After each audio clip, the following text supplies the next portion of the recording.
Hello and welcome to another episode of Take Five for Real Estate Podcast.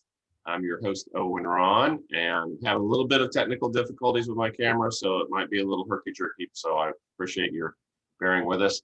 Today I have a industry titan, Theresa Hill, the VP of Sales with Greenwood King in the Heights.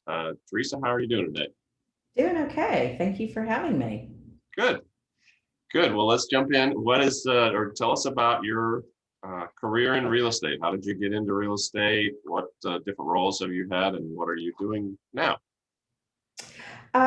So I've been in the industry for I think this is going to be my 31st year. Oh, I was licensed in October of 1990, and I actually started out as an apartment locator. When I came home from college, I, of course, moved back in with my parents and wanted to get out as quickly as possible. So I started renting apartments, and because I got a free apartment as part of my, income.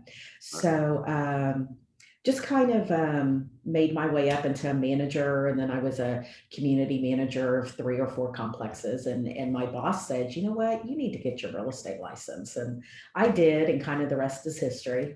So in 2004, I actually got my broker's license. right. And at that time, I was working for a woman by the name of Edith Personette Group, and worked for her for 20 years.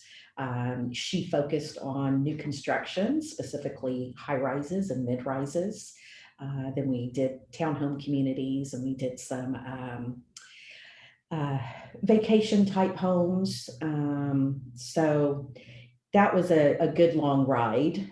And then I was with Heritage Texas Properties. And then recently, about a little over a year ago, came over to Greenwood King. And I've been in management, for the majority of my career. And Greenwood King needed a new manager here at the Heights. And so here I am. And I've been here since November of last year. Oh, excellent role right before COVID then, huh? Yes. Yeah. So as a manager, how has COVID impacted your role and your ability to manage and hire and recruit? Well, it definitely impacted us, at the beginning, because we were kind of all shut down. Um, so we handled it pretty well. I actually have been in the office, for the majority of last year. My office is a small office where we are in a historical home on Heights Boulevard. All my agents are upstairs, and we're able to social distance, and my staff is downstairs. They're able to social distance. So I kind of, came in for the majority of last year, just kind of holding down the fort, making sure that, our offices were open. So we've kind of, just kind of gone through it. And we actually had a very successful year last year, as many of us have in the industry. Right. So very blessed for that. Yeah. Yeah. It's a crazy year, and it seems like we're still continuing the crazy with the Yes. frenzy. And I'm sure you have experienced the lack of inventory is a big part of that, right? I mean, how do you explain the lack of inventory? Yeah, absolutely. It's just definitely a buyer's market right now. I think that lack of inventory.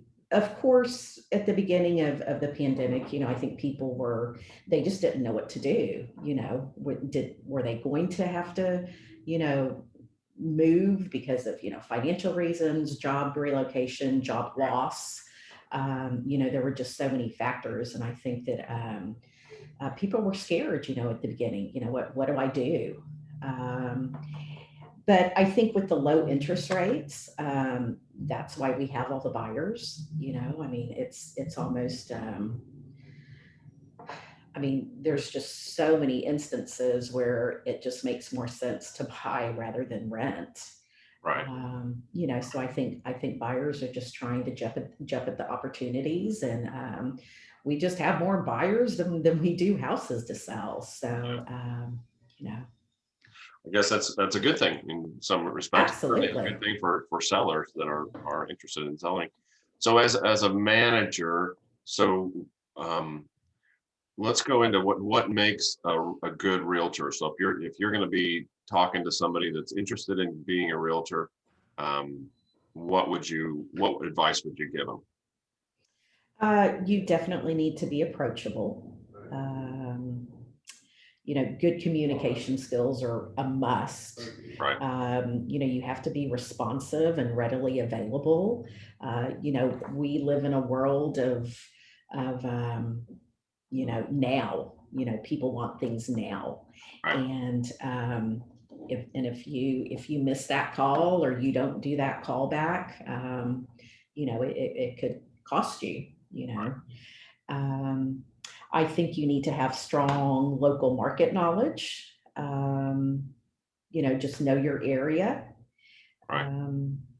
Keep on top of the market. The trends. What buyers are looking for. What homes are selling for. Just all the numbers, all the data. Right. And then I think you need to be proactive and not reactive. It's sometimes a transaction is almost like a puzzle, and we just have to keep it all together. And it's just important not to be reactive. Right. So there's always it's 100% commission type job. So how do you ease folks into that career where they can still put food on their plate and grow their businesses? I mean, it sounded like you started when you lived at home and were doing apartment rentals. I mean, is that still a viable path into real estate, or are there other pathways that you would encourage new folks to consider? Yeah, well, we always tell everybody, if you're a brand new agent, to have at least 6 to 12 months of savings. Right. Um, I mean, even if you were a brand new agent and you came in today and sold a house, that it's still what, probably 45, maybe 60 days out, for the entire transaction. And that's if you sold something day one. So, you're, of course, you have to, build your business and, get out there and get your face out there. And then most new agents are going to work more with buyers first as opposed to sellers, Right. just for experience. Yeah. I think sellers tend to want to have an agent that has listed before. Yeah. I think you do have to be prepared to not have income for a certain amount of time. There are some agents that do more of maybe an assistant or floater type position, to kind of ease into it. Um, Sometimes those jobs are hard to come by, but I think that it can be really, really good experience, Right. for someone. And then I think too, you just have to have a good manager, that's going to guide you through, and it's almost hand holding. Right. Um, I always encourage my agents to do open houses to pick up buyers. Right. Any lease leads that other agents may give them, that's a fabulous way, to get experience, because you're writing the contract, you're interacting with the client, and you're showing homes, and it's just a great experience, for learning. Yeah. And you get paid quickly too on leases. Yeah. Interesting. Um, so how many years does it take to become an established agent, you think? And once, I mean, you have some, rock stars in your office, and Greenwood King has been around a long time.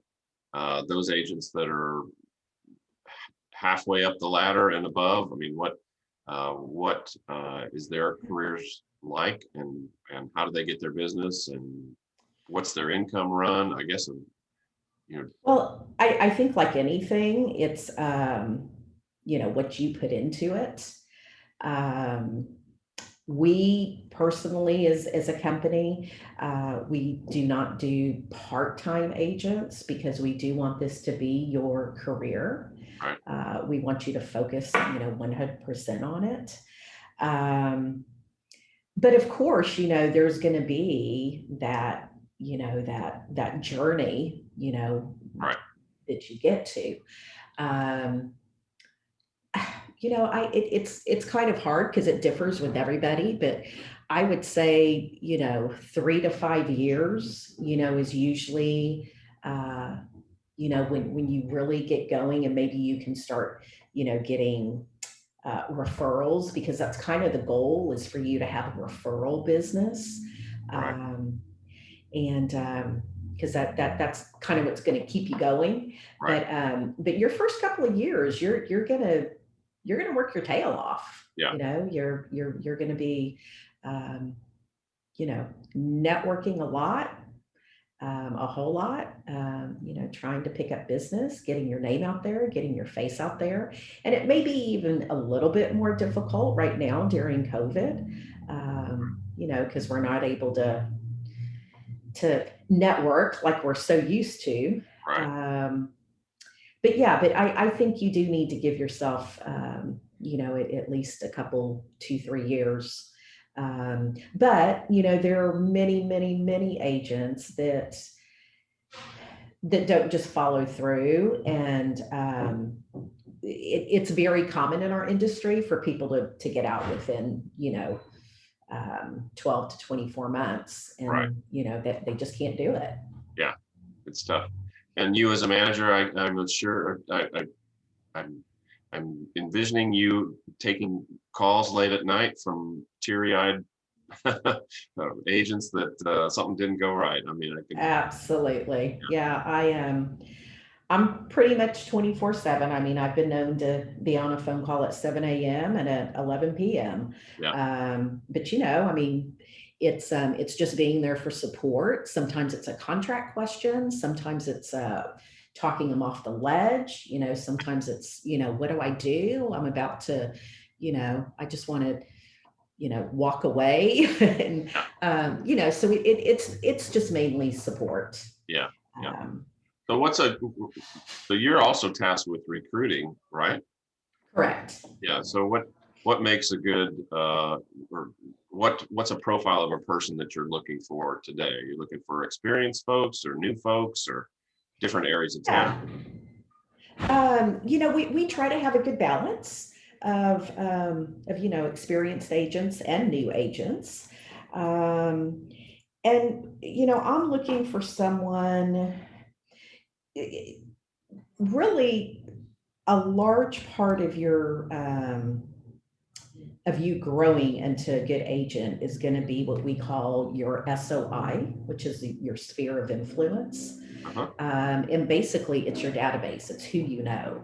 Right. So I think that's very, very important, is to have a good, solid database that you can start out with, even if it's, we like it to be at least 50 people.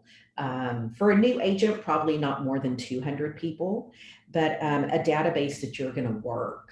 That's just really, really crucial. And then we have people that are coming from different careers that tend to do well in real estate. Teachers, for example. Oh, interesting. Yes. And then, of course, if you have sales experience, Right. and especially if you're commission based, because you kind of get it. Right. Yeah, so those are kind of the things that we look for. And just ironically, I have 2 agents in my office that used to be flight attendants. Uh, Um, and I kind of just am watching them. They have such good customer service skills. right. So I find that kind of interesting too. Yeah, and they probably have thick skin, so they can, Exactly. yeah, they can weather the bumps of the airplane as well as real estate. There you go. Right. I Um, like that. well, I always like to ask somebody, my podcast guests, about an experience or a particular transaction or a story worthy moment in real estate. Do you have such a story to share? I have a funny story to share. Great. Um, so I was doing an open house. This was when I worked at a new construction project, Right. and there were already people moved in, but we had some other homes to sell. So we were in one of the homes that was owner occupied, Right. and they had a black cat and asked us, please do not let the cat out. So I had a very busy open house, had people in and out, Right. and I was about to shut down and noticed a black cat outside. Oh. And I was like, oh my goodness, what am I going to do? So I'm outside running around chasing this black cat, and I caught it. Ah. So I go inside, put the cat in, lock the door, and on the windowsill, as I'm turning around to leave, are two black cats. Oh. So my homeowner gains another cat that day. That's funny. So you added you added value to their home. I did. Well, great. Well, Theresa, I enjoyed our conversation. What's a good way for people to get a hold of you if they're interested in talking to you further about Greenwood King and your and becoming an agent? Sure. Telephone number is 832-766-2420. And email address is Theresa H, and that's THERESAH @greenwoodking.com. Excellent. Well, thank you so much. I appreciate your time today, and we look forward to working with you this year. Thank you, Owen. I appreciate it. Good talking to you.